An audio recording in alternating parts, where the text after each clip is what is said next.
Hello అండి, నమస్తే. నేను నాగమణి నీలిమా గార్డెన్కి స్వాగతం. ఈరోజు కొద్దిగా దొండకాయలు ఉన్నాయండి హార్వెస్ట్కి. దొండకాయలు హార్వెస్ట్ చేద్దాం. అలాగే ఈ పాదు చూసారా, మొత్తం కాయలండి, చాలా కాయలు ఉన్నాయి.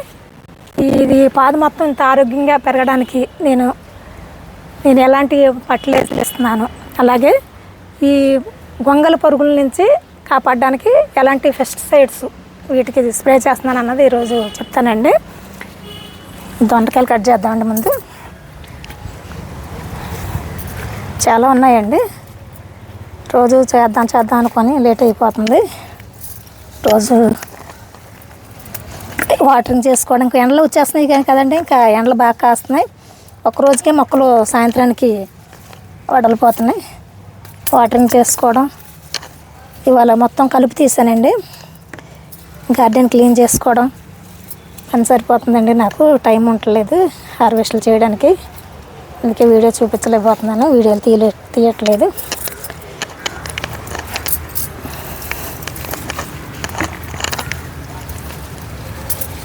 చాలా ఉన్నాయండి కాయలు.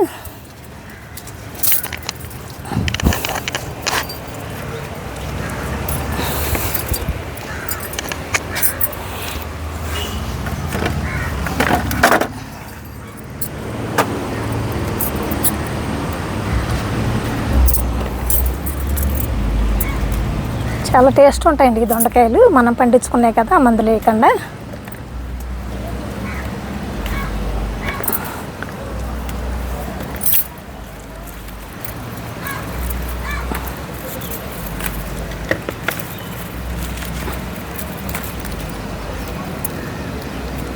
ఈసారి బీరకాయలు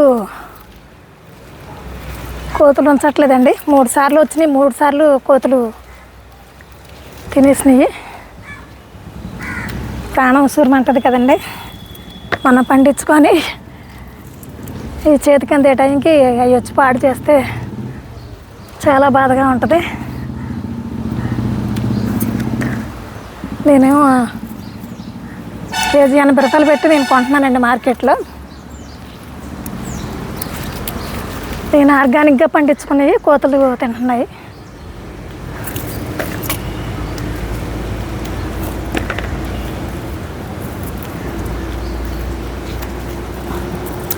కోతులు రాకుండా కూడా ఏం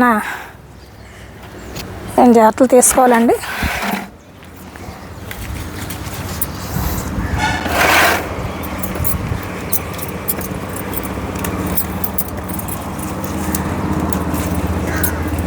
బాగా ఊరినాయండి కాయలు.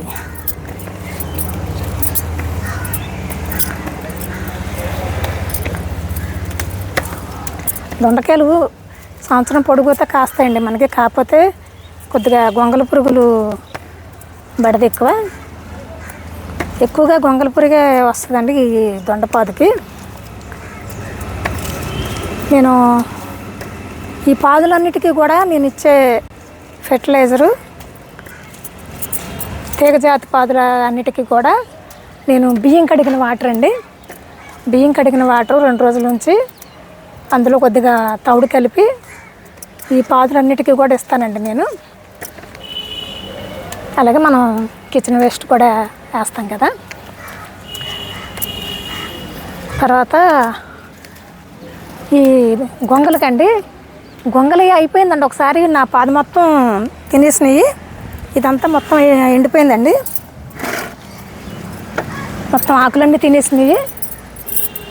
అయితే బాగా మనకి 3 నెలలు వర్షాలు పడ్డాయి కదండి.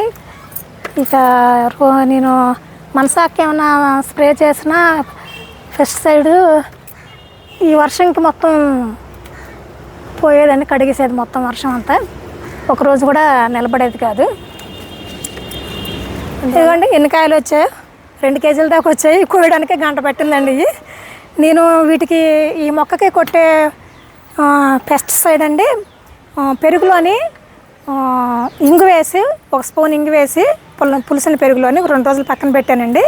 పెట్టి అది స్ప్రే చేశాను, ఆ మజ్జిగ స్ప్రే చేశాను. తర్వాత కుంకుడుగా పులుసు 1 రోజు స్ప్రే చేశానండి.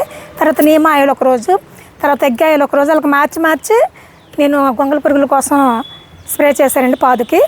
అందువల్ల మనకి ఈసారి పాదు మంచిగా ఉందండి. తినకుండా, గొంగళి పురుగులు తినకుండా ఇంత హార్వెస్ట్ వచ్చిందండి. ఇంకా చాలా పిందెలు ఉన్నాయండి. మళ్ళీ 2 రోజుల్లో మళ్ళీ రెడీ అయిపోతాయి. ఇదండి ఈరోజు మన వీడియో. ఎలా ఉంది మీ కామెంట్స్ ద్వారా తెలియజేయండి. నచ్చితే లైక్ చేయండి, షేర్ చేయండి, అండ్ ప్లీజ్ సబ్స్క్రైబ్ కూడా చేయండి. మొక్కలు పెంచుదాం, పర్యావరణాన్ని కాపాడదాం. జై హింద్.